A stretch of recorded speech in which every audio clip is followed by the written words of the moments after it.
Hello friends, இன்னைக்கு நம்ம இசை கிச்சன்ல கொத்தமல்லி துவையல் எப்படி அரைக்கலாம்னு வாங்க பார்க்கலாம். அதுக்கு செய்ய தேவையான பொருட்கள் நான் ஒரு 4 ஸ்பூன் கொத்தமல்லி வர மல்லி எடுத்து வச்சிருக்கிறேன். ஒரு 3 பல் பூண்டு எடுத்து வச்சிருக்கிறேன். ஒரு 2 கொத்து கருவேப்பிலை எடுத்து வச்சிருக்கிறேன். காரத்துக்கு தேவையான 4 வரமிளகாய் எடுத்து வச்சிருக்கிறேன். கொஞ்சமா ஒரு கொட்டை சைஸ் புளி எடுத்து வச்சிருக்கிறேன். 1/4 முறிக்கும் கொஞ்சம் கம்மியா தேங்காய் எடுத்து வச்சிருக்கிறேன். இப்போ இதை வெறும் சட்டியில போட்டு தான் வறுக்கணும். நான் சட்டி அடுப்புல வச்சுட்டேன். சட்டி காஞ்சிருச்சு.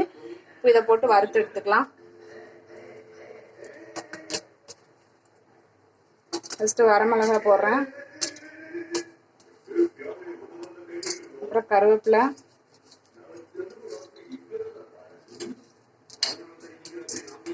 அப்புறம் பூண்டு 3ஐயும் போட்டு வறுத்து எடுத்து இப்போ இதை நல்லா வறுத்து எடுத்துக்கலாம்.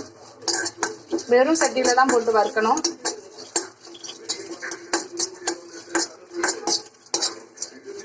லைட்டா வறுத்தாச்சு. எடுத்து வச்சிருக்க வர மல்லியையும் புளியும் போட்டுக்கலாம். போட்டு நல்லா வறுத்துக்கோங்க. வாசனை வர வரைக்கும் வறுத்துக்கோங்க.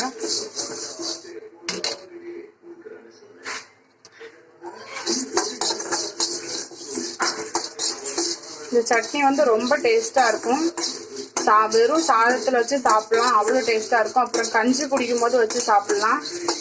ரசத்துக்கும் சாதத்துக்கும் போட்டு சாப்பிடலாம், சூப்பரா இருக்கும். அப்புறம் லெமன் ரைஸ், புளி சாதம் அந்த மாதிரி இதுக்கெல்லாம் நல்லா இருக்கும். இப்போ வெடிக்க ஆரம்பிச்சிருச்சு. நம்ம தேங்காய் போட்டுக்கலாம்.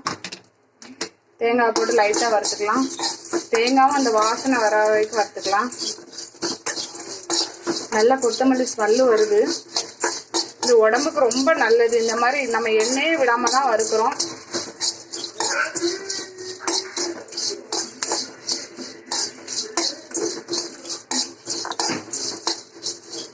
நல்லா வறுத்துக்கலாம். நல்லா வாசனை வருது. கொத்தமல்லிலாம் பாருங்க நல்லா இதாயிருச்சு, வெடிச்சிருச்சு நல்லா. இப்போ வறுத்தாச்சு. இதுக்கு தேவையான அளவு உப்பு போட்டுக்கலாம்.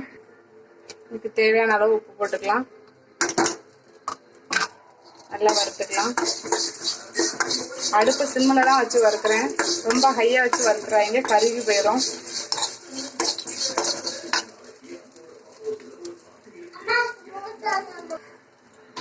லைட்டாக கிண்டி விட்டுக்கோங்க. இப்போ இது ரெடி ஆயிடுச்சு. அடுப்பு ஆஃப் பண்ணிடலாம்.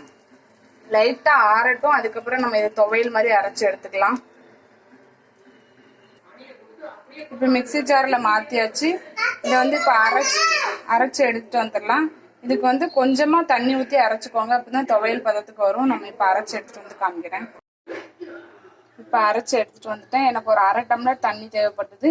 உங்களுக்கு எந்த அளவுக்கு வேணுமோ அந்த அளவுக்கு எடுத்துக்கோங்க. இப்போ ஒரு கிண்ணத்தில் எடுத்து வச்சு காமிக்கிறேன். கிண்ணத்தில் எடுத்து வச்சுட்டேன். பாருங்க, இந்த சட்னி ரொம்ப ஈஸியாக பண்ணிடலாம். வீட்டில் இருக்கிறத வச்சு பண்ணிடலாம். இதில் ஆயிலே சேர்க்க தேவை கிடையாது. உடம்புக்கு ரொம்ப ரொம்ப நல்லது. சாதத்தில் வச்சு பிசைஞ்சு சாப்பிடலாம். கொஞ்சம் தண்ணியாக இருந்ததுன்னா இட்லி தோசைக்கு கூட வச்சு சாப்பிடலாம். ரொம்ப ஹெல்த்தியும் கூட. இதை ட்ரை பண்ணி பாருங்கள். இந்த வீடியோ உங்களுக்கு பிடிச்சிருந்தா லைக் பண்ணுங்கள், கமெண்ட் பண்ணுங்கள், ஷேர் பண்ணுங்கள். மறக்காமல் சப்ஸ்கிரைப் பண்ணிடுங்க. தேங்க்யூ.